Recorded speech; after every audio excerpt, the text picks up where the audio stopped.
Maintenant, on reçoit Marie-Laure Sénoville et on met un petit extrait de Marie-Laure pendant qu'elle s'installe au micro. Chers citoyens, pour couper court à toutes les rumeurs qui pourraient subvenir à mon sujet dans les prochains jours, Chef d'entreprise, élu de la nation, je ne suis pas un enfant adultérin. Ah, vous l'affirmez? vous êtes dans la majorité. Ah ouais. Je suis dans l'opposition. L'anarchie, c'est du terrorisme. C'est antidémocratique. Vous cherchez à venir? Traverser la route hors des passages piétons. Et forcément, j'ai mis de baffe, c'était pour animer. Eh ben écoutez, avouez tout de même que c'est bien là la marque d'un comportement déviant. Communiste, végétarienne et lesbienne, tu vas aller sortir un petit peu du pays le temps que les choses se calment. Pourquoi pas nymphomane pour t'y hein? C'est ça, je t'éjecte de l'échiquier politique. Je suis peut-être une fasciste, Marie-France, mais je suis ta mère.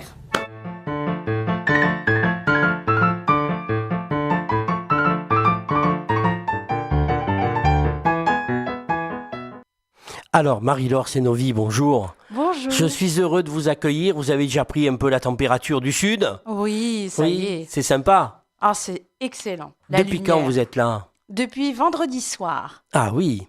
Ouais. Et vous connaissiez Avignon ou pas? Parce que vous êtes, je dis à nos auditeurs, vous êtes du Grand Nord, enfin Nord... Du Grand Nord. Nord-Ouest, comment on dit De l'Ouest, effectivement, de la presqu'île du Cotentin, en face de Jersey et Guernesey. Ah, vous êtes presque anglaise alors. Pas tout à fait. non. Mais on dit Manchotte. Je viens de la Manche. Voilà, pas pingouin, Manchotte. Exactement. Si vous y aviez été du Nord, si j'étais été pingouin. Mais là, vous êtes Ouest, c'est voilà, Manchotte. Manchotte. D'accord. Alors, c'est la première année que vous venez à Avignon. Mais oui. Et comment vous avez fait pour venir à Avignon? Eh ben, c'est un rêve déjà. Ça a commencé par un rêve et puis petit à petit, on a réussi à réunir une équipe, des fonds aussi, parce que c'est une aventure qui coûte un petit peu cher. Ben oui, faut avoir un bon producteur. Hein. Il y a un producteur et puis des soutiens professionnels. C'est Marine, votre producteur? Non, c'est pas Marine. Marine, c'est votre agent. C'est la main de la reine. Eh bien, vous savez que vous avez une belle main de reine. Oui. Une fée. Une fée, et d'ailleurs nous la connaissions de l'année dernière parce qu'elle nous avait permis de rencontrer Sandrine Bourreau dans Claudette et c'était extraordinaire. C'est comme ça qu'on a connu Marine. Alors elle a eu raison de vous prêter sa main ou de vous conduire jusqu'à Avignon. Ouais. Alors, oui. Avignon, voilà, donc c'est un spectacle. Alors le spectacle existe depuis déjà 2 ans. Il s'appelle Fille 2. C'était d'abord un spectacle que j'ai voulu écrire, qui a mis pas mal de temps avant d'exister et de s'incarner. C'était une idée que j'avais en tête depuis très longtemps. Et au gré des rencontres, il s'est construit. Alors, avant, je suis d'abord auteure et comédienne de One Woman Show. Alors, j'ai fait 10 ans sur les scènes de café-théâtre parisiens. Et puis après, j'ai eu envie d'écrire quelque chose de plus singulier, de plus personnel. Et au départ, voilà, comme on l'a entendu, le one-man show, c'est davantage des tranches de vie ou des sketchs qui n'ont pas de fil conducteur. Mm-hmm. Et là, Fille 2, c'est tout le contraire. On a raconté une histoire. Alors, l'histoire, c'est l'histoire d'une famille. C'est une plongée dans un microcosme familial qui est dans la Manche. Voilà, dans un petit bourg de 5000 habitants. Geneviève d'Assainville, c'est la maman. Geneviève d'Assainville est donc une notable. Quel âge? Elle a à peu près un peu moins de 50 ans. Allez, une quarantaine bien tapée, on va dire. Mmh. Donc Geneviève, elle est patronne d'une biscuiterie artisanale qui fabrique des galettes au beurre, du local, du cru. Vous n'êtes même pas fait sponsoriser par ces galettes, hein, non? Vous avez raison.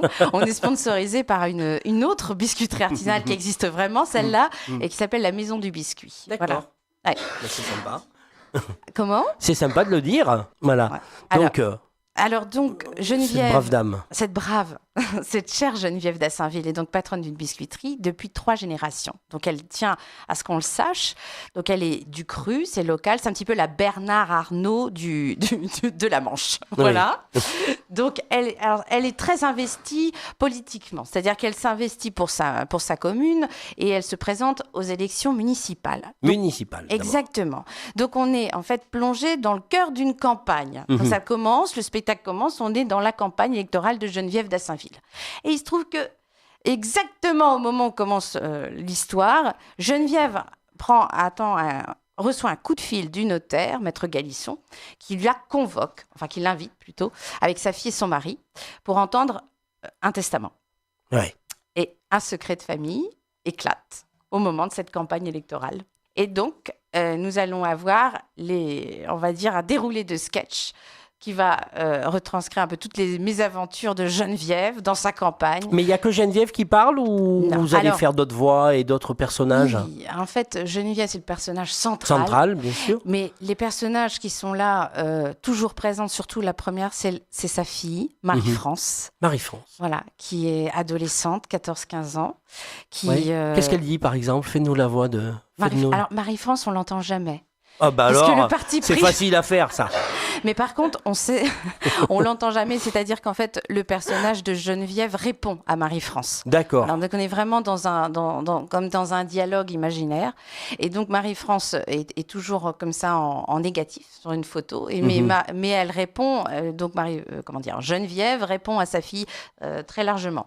Mais on entend beaucoup parler de Marie-France, parce que Marie-France est quand même un tempérament suractif, qui a été viré de tous les établissements scolaires de la région. Voilà. Oui, j'en connais d'autres. Donc, Marie-France a été virée de 3 collèges et elle a été virée partout, sauf dans le public. Donc, elle est au collège Georges Marchais. Voilà. D'accord. Déjà, ça met l'ambiance. Et il y a qui d'autre comme personnage? Et nous avons la belle-mère de Geneviève d'Assinville. Bon, elle parle, elle, ou elle est fantôme? Ah non, vous l'entendez. Ah, vous l'entendez, Paulette le Sage. Ah, Hippolyte, ça me fait plaisir que tu viennes de temps en temps faire un petit bisou à ta vieille mère dans son garage. Ah, en plus, elle a l'accent. Ouais. C'est ça l'accent de la Manche? Un peu, oui. Bon. Je vais vous dire, je peux faire aussi un petit peu, si vous voulez, je peux vous donner un petit peu le frelon asiatique. Vous savez pourquoi le frelon... Qu'est-ce que vous comptez faire contre le frelon asiatique, Madame Geneviève? Parce qu'il n'y a rien dans votre programme. Ah ben, c'est pas un danger, c'est un drame national, Madame Geneviève. Mais bien sûr qu'on n'est pas resté sans rien faire, on a posé une plainte à la gendarmerie, mais qu'est-ce que vous voulez que je vous dise? Les gendarmes, ils nous prennent pas au sérieux. D'abord, ils nous disent qu'est-ce qui nous prouve qu'il est asiatique, votre frelon? La pas les yeux bridés? Mange pas du riz? Il n'y a pas écrit Made in China sur ses ailes? En général, les clandestins, c'est plutôt des Africains, voire même qui pourraient être Serbes, à cause de son agressivité. Mais comme il n'a pas demandé l'asile politique, on peut pas savoir. Je suis désolée de vous le dire, mais ils se foutent de notre gueule, les gendarmes. Il n'y a pas d'autres mots. Moi, je dis ce qu'il faut.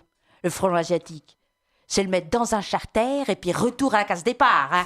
Extraordinaire. On l'applaudit quand même. C'est pas évident, là, comme ça, avant l'apéro, tout. Là.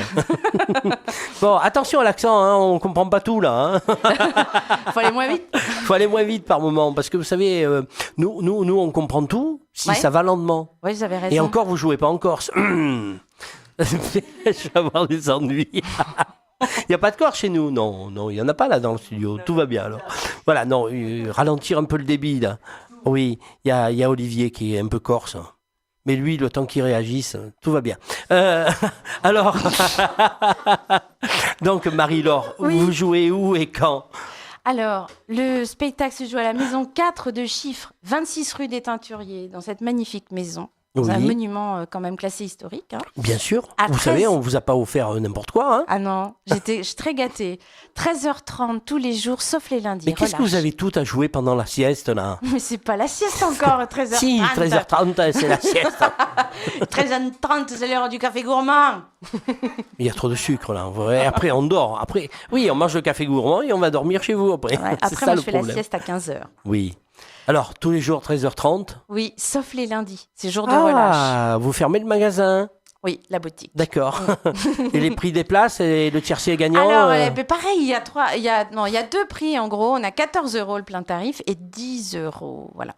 Vous avez 2 tarifs, 14 ou 10? Je crois, oui, c'est ça. C'est ça? Ouais, Marine est d'accord? Oui, tout à fait. Donc vous jouez jusqu'au 30? Oui. Inclus? Exactement. Et il y a même des places à gagner, d'après ce que j'ai compris, sur RCF Radio. Ah, peut-être, si les auditeurs sont sympas et sages et se recommandent de nous. Ouais. Peut-être. À bientôt, Marie-Laure. Et bon succès, vous nous tenez au courant. Avec plaisir. À bientôt, merci.